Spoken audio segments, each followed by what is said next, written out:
आता Saint Petersburg या ठिकाणी कॅथेड्रल आहे, त्याचं नाव आहे स्पी ऑन द ब्लड.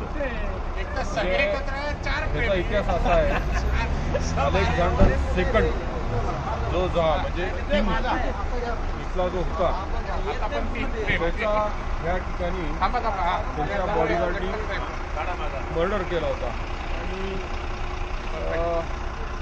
त्या जागेवरती येथील लोकांनी हा एक चर्च उभा केलेला आहे आणि कॅथेड्रल. तर 1904ला ही बिल्डिंग बांधण्यात आलेली आहे आणि एक अद्भुत असा नमुना म्हणता येईल.